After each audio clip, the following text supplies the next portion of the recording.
ఏడవాలా నవ్వాలా మా ఓడు తమ్ముడు అని చెప్పి బ్లాక్ బస్టర్ ఇస్తే నితిన్ మాత్రం వెరీ డిసప్పాయింటెడ్. అసలు నేనైతే ఇది బాగుంది అని చెప్పడానికి వేలల్లో లెక్కేయచ్చు 1 or 2, 3 అంతే తప్ప రిమైనింగ్ అంతా చాలా బాగుంటుంది.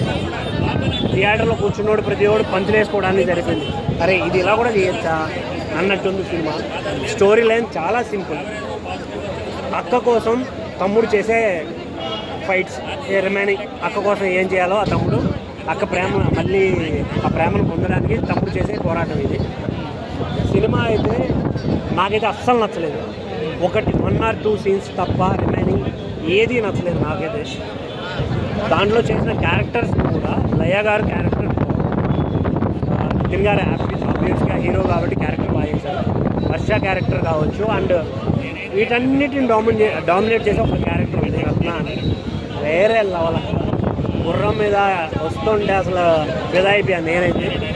సాంగ్స్ అయితే ఒకటే సాంగ్ బాగుంది, రిమైనింగ్ అంతా అస్సలు నాకు తెలిసి నితిన్ గారి కెరియర్లో మేబీ ఇంకొక డిజాస్టర్ అనే ఫీలింగ్ అయితే నాకు అనిపించింది. అన్న ఇప్పుడు నితిన్ గారు హీరోగా చేస్తే బాగుంటుంది అంటారా, ప్రొడ్యూసర్గా చేస్తే బాగుంటుంది? నితిన్ గారు లవ్ స్టోరీలు చేస్తే బాగుంటుంది. ఇలాంటి ఫైట్స్ ఎంచుకొని లేకుంటే కమర్షియల్ ఎలిమెంట్స్ ఇలా ఓవరాల్గా పెట్టుకొని చేస్తే మాత్రం వర్కౌట్ అవ్వట్లేదు.